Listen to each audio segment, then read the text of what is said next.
Yeah, obviously this is a tough one. You know, I think everybody in our locker room feels like we should have walked out of this game with the win. So it's a hard pill to swallow when you don't get it. Obviously, the other team had a lot to do with that. They did a great job of grabbing the momentum and hanging on to it and finishing the game out strong. They had great balance and great toughness from the game, but you know, obviously we're disappointed, and hopefully we'll learn from it. We'll take our first question from Cora. Kelly, during the Oklahoma game, you know, you said a big thing was being able to turn their tide back in your favor multiple times, you know, weathering those runs. What do you feel like was the difference tonight? Your team led by 16 points in the third and just felt like they couldn't get the momentum back. Yeah, I feel like when they cut it to 12, I feel like the 12 is the number that stands out to me.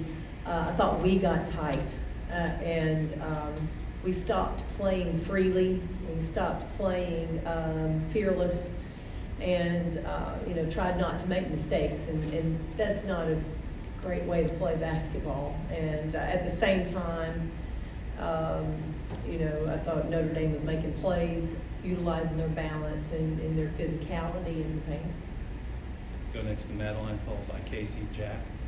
Notre Dame only took 9 3-pointers today, and Tennessee took 28.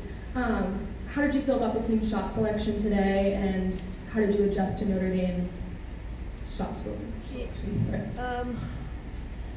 Yeah, we'll go back and look at it. I thought we took good shots for the most part. I don't know that there were a lot of shots that were ill-advised for us. You know, I thought Notre Dame adapted and played where they needed to play, and they got the ball inside. Their size and physicality in the paint was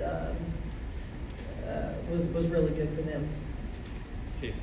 How much did the lower number of offensive rebounds kind of contribute to Notre Dame being able to up their lead in that third quarter? Oh, I'm not very happy about the offensive board production on our end. I'm really disappointed, actually, in the whole rebounding period. So that whole column is a problem. We've got to be better. We have to be better on both ends of the court with our rebounding. Jack. Notre Dame did really well shooting there in that second half. How do you think they adjusted to what you were doing defensively going into the second half? Well, I think they started taking advantage of different matchups, and they made some shots. I tell you, obviously you look at it, their shooting percentage was off the charts, but that's also when we turned the ball over that led to layups, which led to some momentum. You know, then they weren't having to score over us. They're shooting wide open layups in transition. So, you know, it all works together. So we didn't take care of the basketball the way we needed to in the second half, which led to some layups, gave them some confidence. Now they know the ball will go in, right? And then they're going to make the next one. So it was a lot. We were trying to mix up our defenses to try to keep them off balance. Go next to Maria, followed by Cora, and then Matthew. I was going to ask you about those open floor turnovers. Just, I mean, what do you do? I mean, you show it on film. How do you help them? Because there was a key part of the game. It was those turnovers that just completely tipped it. Yeah, you know, that's where we can't lose focus. We can't go outside the game plan. Can't change up what we're doing in the second half. And I thought we got passive, and we don't play well passive.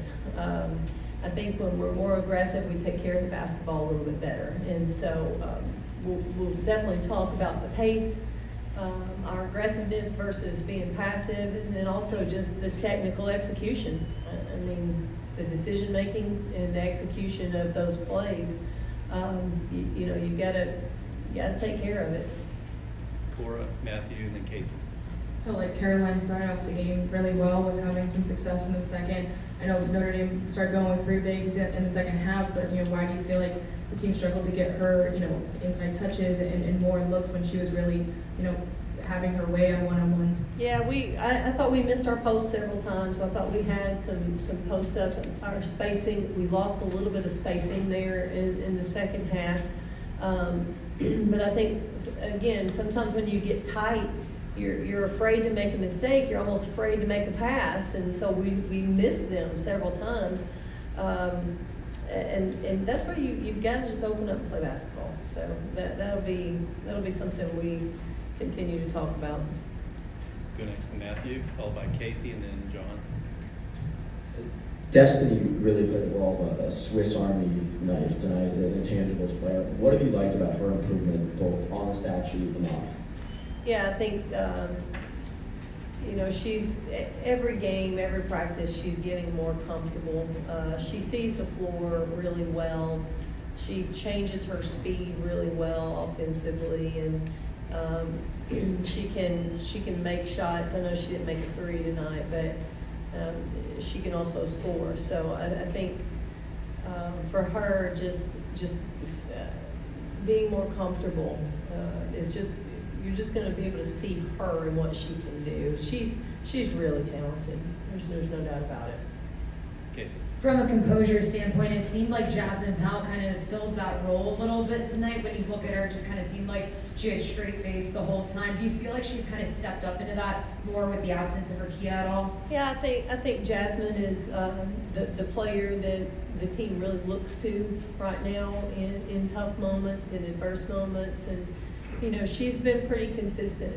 And I think for her, just continued growth. She's got to keep doing what she's doing. She did a heck of a job defensively tonight, and really proud of her for that. But also continue to find ways for her to be aggressive on the offensive end. I think will be good for our team. But just been really proud of how she's playing. John. Coach, there's been a lot of opportunities to learn in these close games early on in the season. Do you feel like your team has learned how to play in these situations yet? Well, I think we've had a lot of lessons that you hope we're learning as we go.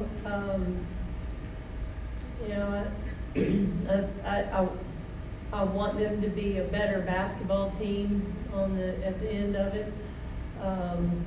But it's just, I think it's hard right now to see those lessons, because this one really hurts. I mean, again, you gotta come out with that win, and that's the lesson here. It's you gotta get this win, and it, obviously there are 1,000 different plays, but we've got to make sure we know who we are and we stay consistent with that. All right, we'll go next to Matthew, then Cora, and Maria. It seemed like on multiple occasions throughout the game, the offense worked really late into the shot clock. Was that a matter of good defense? It seemed like they were denying Sarah the ball on the post, maybe just not getting your actions quick enough. We wanted a little bit of ball movement tonight, so we were okay going a little bit deeper into the clock. There were times that I felt like we had a shot, we had an opportunity for a drive, we had an opportunity for a pass, and we didn't take it. And those are the moments offensively that we need to kind of push the issue, and they've got to feel a little bit more comfortable to be aggressive in those moments. And there's different people. It wasn't the same person. It was different people throughout the night. So that'll be an area of film that we're going to have to look at and say, look, you have the shot. You've got to step up and take it in that moment. You went with 5 players for most of the second half. Just what do you feel like led to that shorter rotation for you, and especially when the team just kind of felt like not much was working for them? Yeah, I think production. We had different folks in. I think this production, and tried to go with. I thought our subs. We subbed, and there were reasons that we subbed, and then reasons we didn't sub. But a lot of that is production, matchups, and how people are playing out on the court. Sometimes it's not the people over here; it's people out on the court. Sometimes vice versa.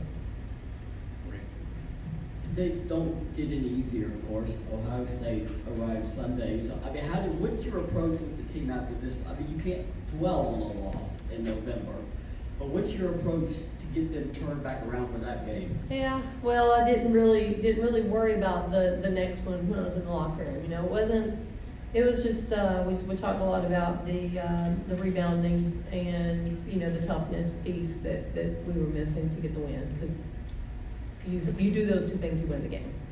And, we talked about that, and so coming out of this game, anything that we wanna work on from this game will help us for our next one. There's no doubt about it. If we can get better in these areas, then we'll be a better basketball team when we play Ohio State.